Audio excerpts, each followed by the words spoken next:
Welcome to Scary Bears, our family little quarantine project. Like all families, our clan, which includes lifelong friends and neighbors, has told and passed on many tales. Some are funny, others border on the unexplained, but a few are downright terrifying. This channel is dedicated to keeping those stories alive while we keep ourselves from losing our minds during these strange times. We're complete amateurs, so the quality of our recordings and narrations aren't as good as those who do this sort of thing professionally. We hope you can enjoy them anyway.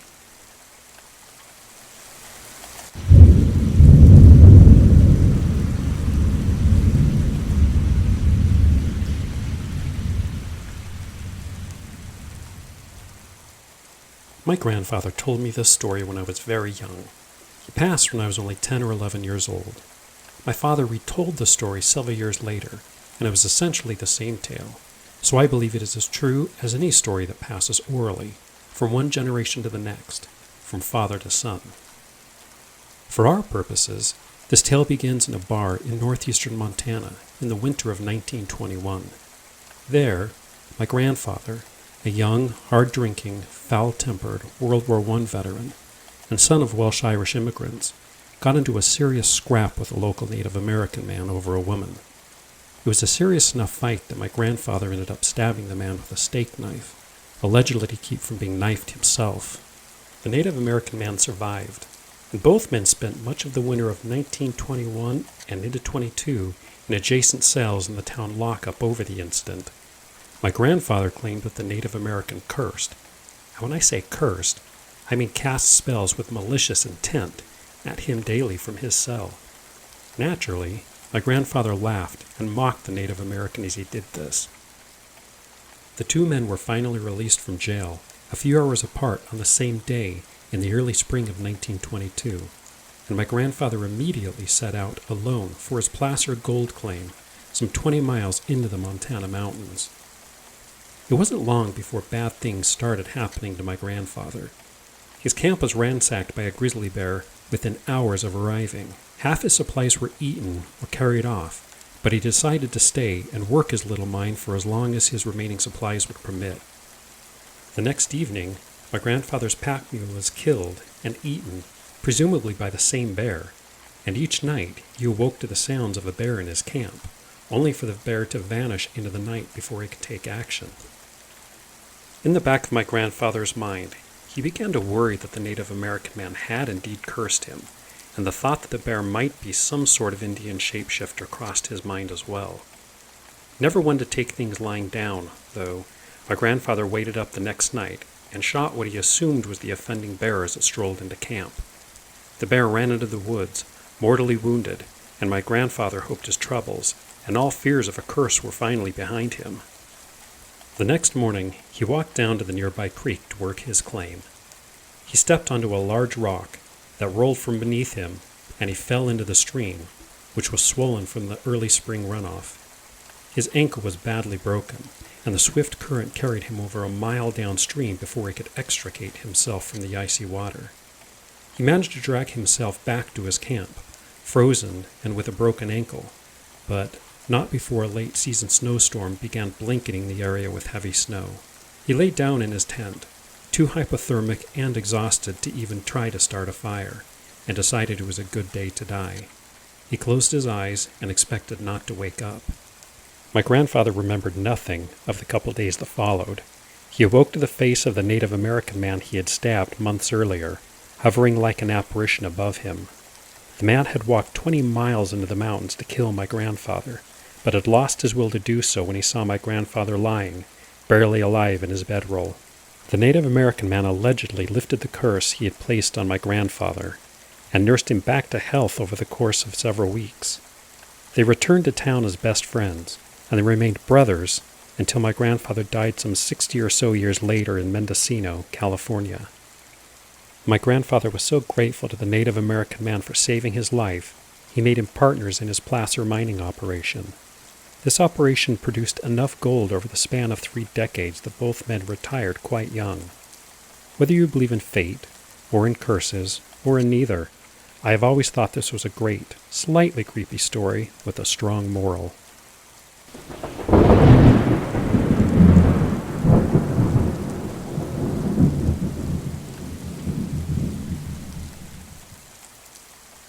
Several years ago, I convinced my wife's grandfather to drop me off at a trailhead near the top of a 10,000-foot peak in southern Idaho. I had just gotten a new full-suspension mountain bike, and I wanted to test it on the steep trail that led down its flanks to the old man's ranch some 6,000 feet below.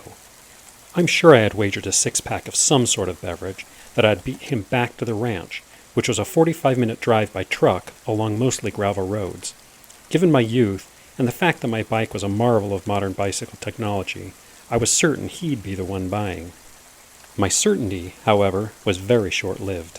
My ride down the unexpectedly rough and rocky trail was a comedy of minor accidents, mechanical failures, and flat tires that prevented me from making any sort of time at all.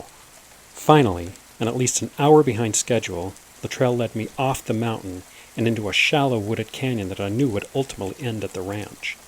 About halfway down the canyon, though, my rear tire went flat again.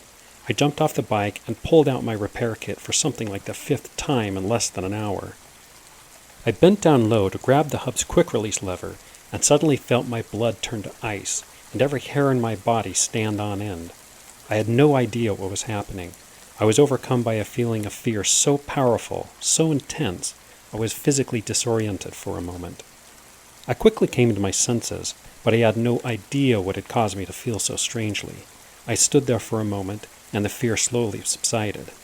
The feeling of sheer terror was gone, but I realized very quickly that something had to be wrong. It was quiet, too quiet. There was no bird song, no squirrel chatter. Not even the whistling of the wind could be heard through the tops of the big pines. The feeling of panic was gradually replaced by the distinct impression that I was being watched. I scanned both sides of the canyon, through the underbrush and deadfall, unable to discern anything that was immediately suspicious. Just when I thought I had lost my mind, I saw it, a quick flash of movement that I thought might be a very small bird, then nothing for at least another minute, maybe two. Finally, I saw it again. I strained my eyes and slowly made out two small amber-colored dots near the place that I had detected movement. It took me a moment to recognize them as the eyes of a large mountain lion, lying flat against the log, perfectly camouflaged, ears pinned against its head, rear legs underneath its body like two wound-up springs. I knew from watching our house cat that this cougar was about to launch itself off that log like a Tomahawk cruise missile and destroy whatever it hit. It flicked its left ear an instant before it exploded through the underbrush like a cannonball. Even in that moment, I realized that's what had initially caught my eye. I grabbed my bike and placed it between myself and what I thought was certain death. I yelled involuntarily.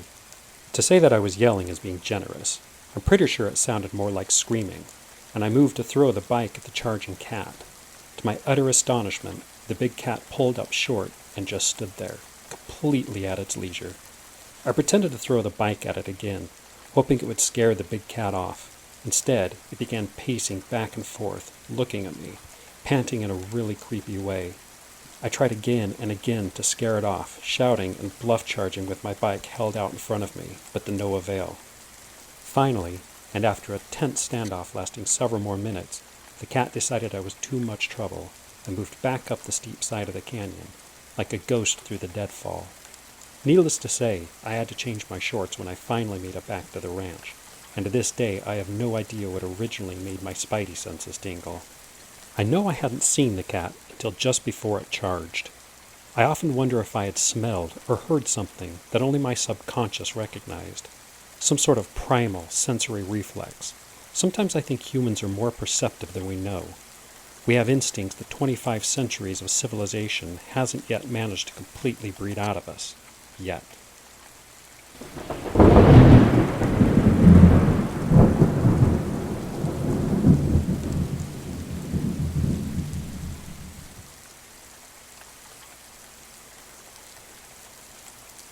I recently took a good friend and colleague to lunch.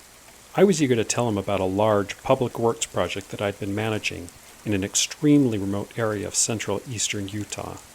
This is a large geographical region with almost no full-time human inhabitants. The area is mostly a semi-arid to arid plateau, crisscrossed by deep canyons, but there are also some moderately tall mountains, 8,000 to 9,000 feet high, covered by fairly expansive pinyon pine, spruce, and even aspen forests. Our friend is one of the most respected and senior scientists in his field in the entire state. He's a very disciplined scientist and researcher, and an incredibly logical thinker. There isn't a single particle of superstition or irrationality in his body. You might imagine my surprise then, when, instead of asking me about the details of my project, he asks, "Have you seen anything strange out there yet?" I asked him what he meant by strange, and expected him to say something like gem-bearing pegmatites or fully articulated Elasmosaurus remains. Instead, he said, like Bigfoot or UFOs? I laughed out loud. I was positive he was joking. This guy is famous for his dry sense of humor, and I was sure he was yanking my chain. I expected him to eventually crack a smile, but he didn't. He just sat there stone-faced. Then, after a few moments of what appeared to be serious consideration, he began telling me a story that I would have known was complete fiction had it been told by just about any other person I have ever known. His story took place during the early 1970s, when he was 16 years old. His father, a prominent local engineer, had won a contract to map and explore a fairly large tract of wilderness within the area that my project was currently in. Naturally, my friend was conscripted as nearly free labor to help his father complete the project over the course of what they assumed would be an entire summer. As the youngest, fittest member of the troop, my friend was often made to hike up and down ridges, into and out of deep canyons, and over and around tall mountains, all with a large pack containing heavy surveying equipment on his back, and with a heavy 1960s vintage Army surplus walkie-talkie in his hand. He often found himself bushwhacking through thick juniper, pinyon pine, and aspen forests, several miles off any trail, hundreds of yards away from his father. He said that from the first day of their project, he felt like someone or something was around, watching him from just out of sight. A few days into the job, my friend and his father returned to their camp to find it had been totally ransacked. They assumed it had been done by black bears, which were known to inhabit the area. They straightened up camp and thought very little of it. The next day, my friend was told to hike to the bottom of a deep, wooded ravine while his father remained at the top to record elevation changes as my friend walked. My friend stopped in an opening in the base of the ravine, holding a surveyor's stick for a measurement, when he heard something big make its way through the timber some distance away. He looked a couple hundred yards down the drainage and saw what appeared to be a big, bearded man wearing brown buckskin trousers and a buckskin shirt, the kind with long, leather strings hanging from the arms and legs, making his way through the trees in the opposite direction. Our friend watched the man for a moment, but had to take his eyes off him for a few seconds in order to do his job. When my friend looked again, the man had disappeared. My friend asked his dad if he had seen the man, but he hadn't. His father had heard something move through the timber and brush near the bottom of the ravine as my friend began hiking, but didn't seem very concerned. My friend, however, was totally creeped out by the idea of some weird dude wandering around a place that remote on foot, dressed from head to toe in buckskin. That night, they were woken by sticks and rocks being thrown at their tent. My friend's father fired a few shots into the air with his rifle, and the culprit stopped and appeared to flee on foot, stomping heavily through the scrubby forest around them. A couple weeks went by without incident. Then, one morning my friend found himself hiking up the side of a high bluff, through a fairly dense stand of pine and spruce. As he approached the flat summit, he heard something crash through the trees in front of him. He assumed it was a deer or an elk, which were common in the area, so he continued without pause. When he broke into the clearing near the rim of the flat bluff, he saw a large man moving quickly uphill, about 100 yards ahead of him. The man appeared to be wearing the same brown buckskin outfit, with leather strings hanging from its arms and legs, that my friend had seen before. The longer my friend observed the man, though, the more obvious it became that the man wasn't wearing buckskin, but was covered from head to toe in long, reddish-brown hair. My friend couldn't believe his eyes, and he might have doubted what he had seen for the rest of his life had his father's voice not crackled over the old walkie-talkie, telling him to head back the way he had come as quickly as possible, that he had seen the creature too. My friend didn't need to be asked twice. They spent another couple months in the area, completing their mapping project, but none of them saw the man or creature again. My friend has been back to the area countless times, hoping to see it again, but to no avail. He said that in addition to their Bigfoot sightings, they also saw strange lights at night. He said they would float up and down the high ridges for hours at a time, but none of them ever came closer than a few hundred yards.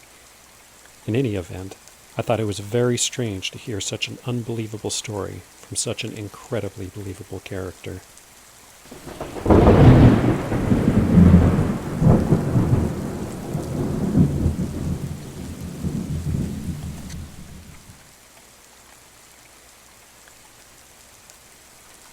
It was early fall. I was 18 and had just graduated high school the previous May. I had spent the entire summer playing and practicing with my little three-piece rock band and generally failing to live up to the expectations of my big and fairly orthodox Mormon family. I didn't have my own place. I didn't have a real job. I didn't have plans to go on a 2-year mission like every worthy male member of my church had been commanded to do, and I hadn't enrolled in college either. Yeah, I was a loser, especially by my family standards. I'm sure I had been the subject of many formal and informal family councils over the summer. I'm sure it was one of these councils that had inspired my oldest brother-in-law, nearly 20 years my senior, to call me out of the blue and offered me a job at a successful company located just outside of Denver.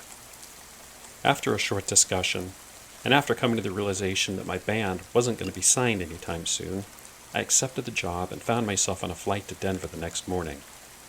I was a little suspicious to see my brother-in-law's Suburban filled to the roof with all kinds of gear, waiting for me at the curb. I was even more suspicious when we hopped on I-25 and headed south, instead of hitting I-70 and driving west towards his home. We were several miles south of Denver when he revealed that we were on our way to the San Luis Valley in southern Colorado to look into a host of strange things that had been happening there. My new job, he informed me, was to help him investigate the cattle mutilation phenomenon and other bizarre happenings in the middle of nowhere, Colorado. A few hours later, we arrived in the San Luis Valley, in a little town called Crestone, where we hooked up with a guy named Christopher.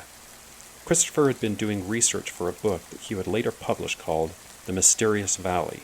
He regaled us with tales of bizarre animal mutilations, strange aircraft and UFO sightings, anomalous lights in the sky, phantom fires on nearby mountains, and much, much more. I would be lying if I said that I wasn't incredibly creeped out as we left Christopher's house. On Christopher's recommendations, we made our way to a place called the San Luis Lakes, a place that the local Native Americans called Sipapu, or the Place of Emergence. Christopher had explained that the indigenous tribes believed that a race of creatures called the Ant People would emerge from this place and guide the locals into the earth prior to times of great upheaval or destruction. There, they would be preserved and protected from the calamities that befell other people. We arrived at the lakes, which are really little more than spring-fed ponds, unloaded the mountain of gear that my brother-in-law had crammed into a Suburban, and made camp. As we unpacked, I realized just how serious my brother-in-law was about catching whatever he thought we might see on tape. In addition to buying a brand new generator, an expedition tent, sleeping bags, camp stoves, etc., he had purchased all kinds of video and night vision equipment as well. He had a third-generation Starlight monocular scope, a pair of high-powered Generation 3 binoculars, a thermal vision scope, and a brand new night vision-compatible video camera. Even had a high-powered green laser with a range of several miles, all cutting-edge stuff in the early 1990s. We operated from that location for the better part of 4 days. We generally slept during the day and took turns keeping watch at night, and saw nothing even remotely strange. On the 4th night, we decided to be a little bit more proactive and drive around the valley, hoping to see something as we did. About midnight, we turned off the main highway and onto a flat, straight road that led to Great Sand Dunes National Monument, now a national park. A few miles down the road, I saw a bright, white light in the distance that I assumed was an oncoming car or motorcycle with its high beams on.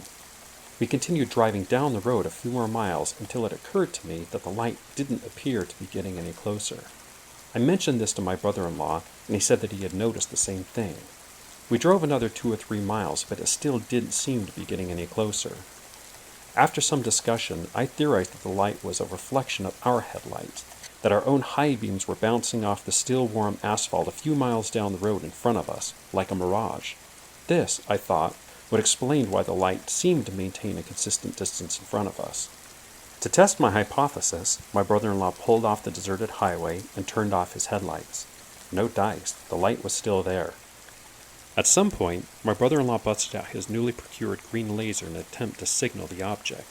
He flashed it 3 times rapidly, paused for a few seconds, then flashed it 3 times again. On the 3rd attempt, the light responded in kind. It flashed us 3 times so brightly that I was temporarily blinded. I still have a small black spot in the center of my vision where the light burnt and imaged into my retina, and it started moving towards us at impossible speeds. In the time it took for us to turn around and get pointed in the opposite direction, the object had closed to within 100 yards or less. My brother-in-law topped out the Suburban as we tried to shake whatever it was, but it followed us for several miles down the deserted highway before it appeared to simply vanish. I was petrified. I desperately wanted to make for Alamosa, the largest town in the valley, as quickly as the big Chevy could get us there and report whatever we had just seen to the authorities. Instead, my brother-in-law pulled off the road, rolled down his window, and craned his neck backwards, clearly hoping to see the object again. Despite my protestations, we waited in the nearly complete darkness for what felt like an age. Attempting to calm my nerves, I began to fidget with the night vision binocular that had been riding in the center console. What I saw when I pointed at the direction we had just come from made my blood freeze in my veins. The object that we thought had disappeared was still very much there, sitting about 200 yards behind us, floating above the road, visible only in the infrared spectrum. "Look," I said in a terrified whisper to my brother-in-law, handing him the binocular. My brother-in-law wasted no time using his laser to signal it again, and just as before, it lit up and began to move towards us at astonishing speed. At that point, my brother-in-law put the hammer down.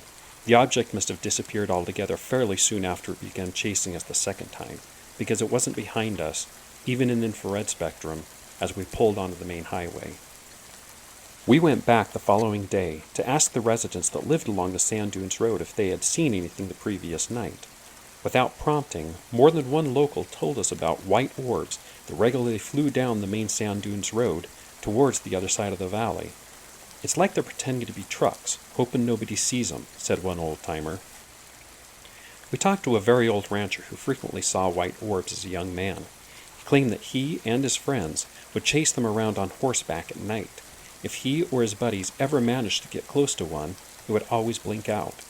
Then, when they stopped looking for the object and started heading the opposite direction, the orb would light back up and follow them back to the house.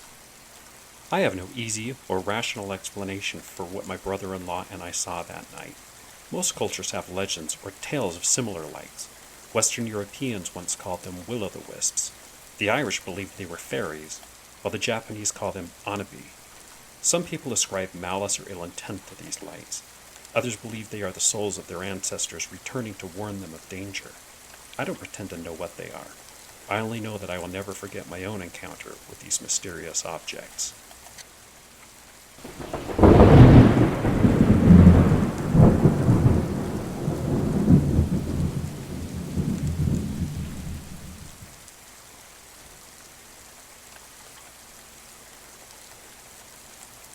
It was mid-March, 2003, and a couple of buddies from my college geology program and I had made our way to an extremely remote, unnamed canyon on the northern edge of Navajo Nation, some 70 miles south of Moab, Utah. This wasn't just another camping trip for us, though. We were returning to look for what we hoped would be completely articulated dinosaur remains that we had spotted during one of our field trips earlier the previous year.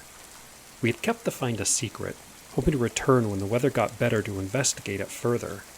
Everything was going well.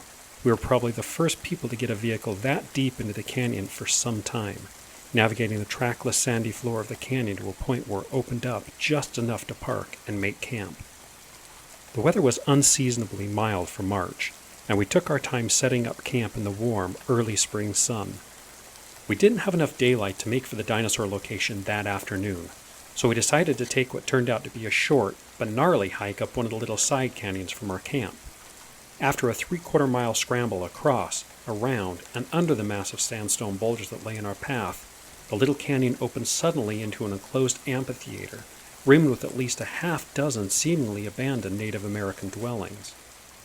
The ruins were so pristine, It was as if the residents had only left moments before we had arrived.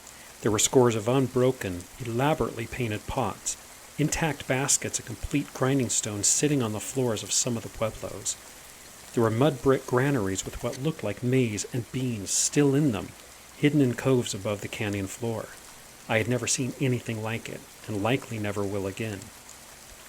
To make the whole scene even more surreal, there appeared to be recently burned wood charcoal in the fire pit in the center of the main kiva.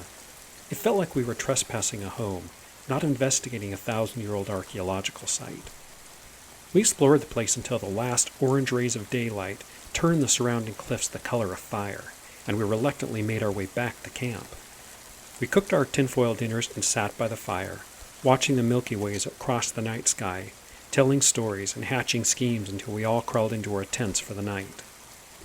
I awoke scared sometime after midnight.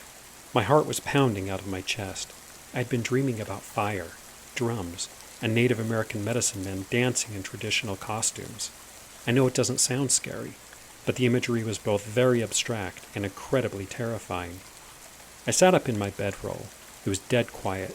Not so much as a breath of wind stirred outside my tent walls, and where the sky had been bright with the moon and stars before, it was now completely dark.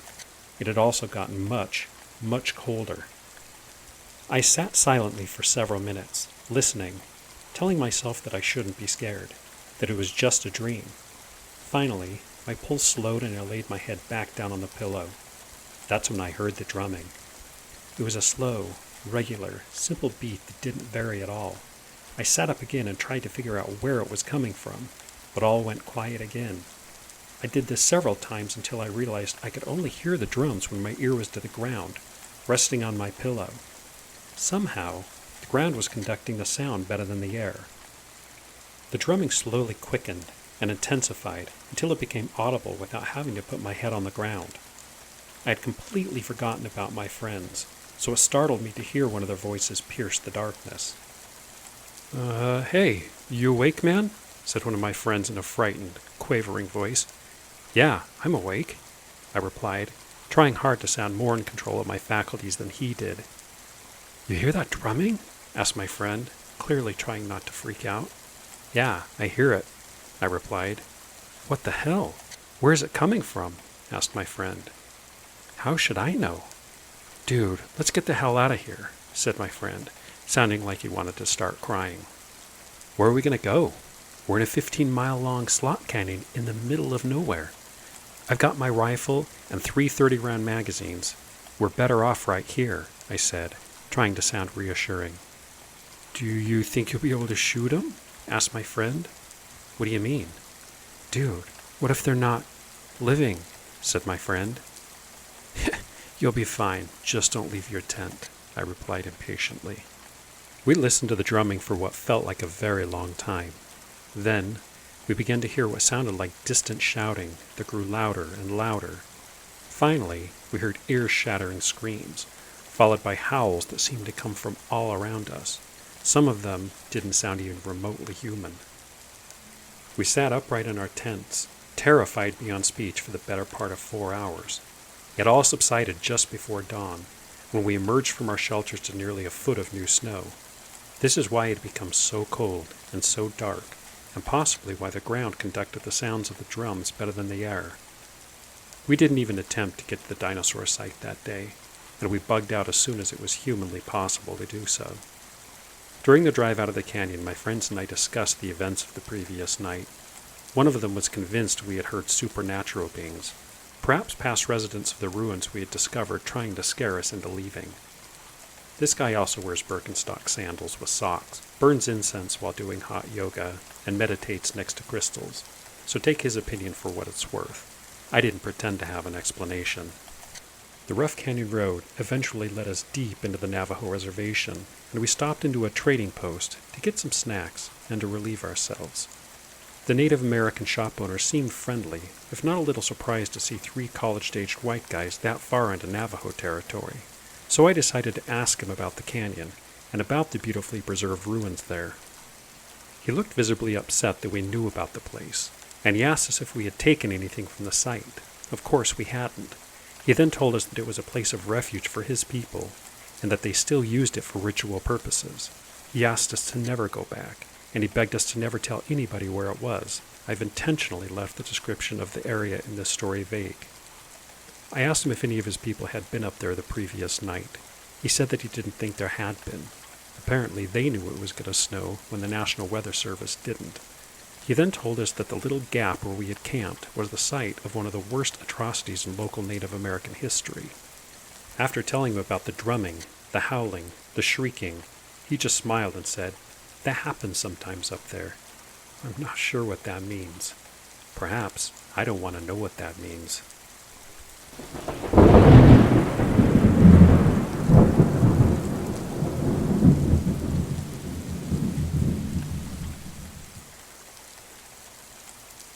Thanks for listening. We hope you enjoyed these spooky family stories. We have many, many more, and hope to share them soon. Until then, stay safe and stay sane.